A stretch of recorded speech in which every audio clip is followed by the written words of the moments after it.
ইতিমধ্যে ধুবুৰী জিলা প্ৰশাসনৰ দৃষ্টিগোচৰ হৈছে যে ধুবুৰী আৰক্ষী থানাৰ অধীনস্থ অঞ্চলসমূহত সাম্প্ৰদায়িক উত্তেজনা, দাঙ্গাৰ আশংকা, হিংসাত্মক প্ৰতিবাদ যি শান্তি ভংগ হোৱাৰ সম্ভাৱনা আছে। তাৎক্ষণিক প্ৰতিৰোধমূলক ব্যৱস্থা গ্ৰহণ কৰাটো প্ৰয়োজনীয় হৈছে।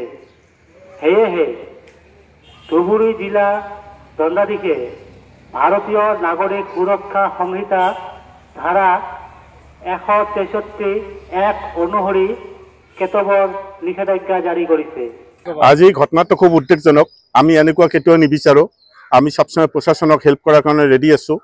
প্ৰশাসন কিন্তু এতিয়া প্ৰশাসনৰ সুৰক্ষা বাহিনী যিটো আছে, আমাৰ যিটো পুলিচ প্ৰশাসন যিটো, সেইটো তেনেই তাকৰ খালি মূৰে মূৰে 2-এটাকৈ দেখা গৈছে। এইটো কিন্তু চাফিচিয়েণ্ট নহয়।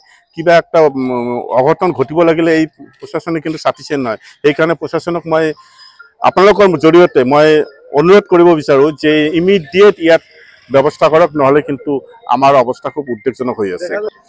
চাওক, কালিৰ ঘটনাটো যেতিয়া কি হৈছিল, তেতিয়া তাত মিটিং কৰি পেলাই ৰাতিৰ ভিতৰতে কিবা এটা সমাধা উলিওৱা হ'ল। কিন্তু এছাম দুষ্কৃতিকাৰী, ইয়াত আমি ক'ব লাগিব, এছাম দুষ্কৃতি, সব মানুহ নহয়, সব মানুহ শান্তিপ্ৰিয় ধুবুৰীত, কিন্তু এছাম তাৰ ভিতৰত কিছুমান আছে, এছাম দুষ্কৃতিকাৰীয়ে কিবা এটা গণ্ডগোল লগাবৰ কাৰণে বোধ কৰে এনেকুৱা এটা সৃষ্টি কৰি আছে। সেইকাৰণে প্ৰশাসনক আমি বিনম্ৰভাৱে অনুৰোধ কৰি বিচাৰোঁ যে অনতি পলমে ইয়াৰ এটা বিহিত ব্যৱস্থা ল'ব লাগে। বৰ্তমান আমাৰ ধুবুৰীত কিন্তু অলিখিত সান্ধ্য আইন বৰ্তমান চলি আছে। চাওক, ৰাস্তা ঘাট সব ফাঁকা হৈ আছে। এইটো আমি কেতিয়াও নিবিচাৰোঁ। আমি এটা শান্তি বিচাৰোঁ আৰু প্ৰশাসনক আমি ৰিকুৱেষ্ট কৰিছোঁ, প্ৰশাসনে যাতে অনতি পলমে ইয়াৰ এটা বিহিত ব্যৱস্থা লয়।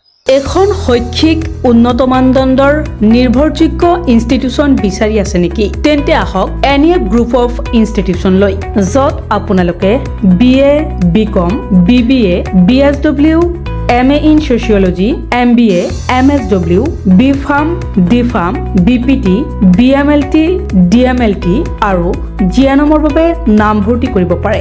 গুণগত শিক্ষা, উন্নত মানদণ্ড আৰু সুসজ্জিত লাইব্ৰেৰী, উন্নত ধৰণৰ লেবৰ সুব্যৱস্থা থকা এখন শিক্ষা অনুষ্ঠান, যিখন গুৱাহাটীৰ মাজমজিয়া লখৰাস্থিত চাউকুচিত অৱস্থিত। আমাৰ যোগাযোগ নম্বৰ হৈছে 9435666999 অথবা 9401174466 অথবা 9864649699 অথবা ভিজিট কৰিব পাৰে আমাৰ ৱেবছাইট লৈ www.nefcollege.org লৈ। ধন্যবাদ।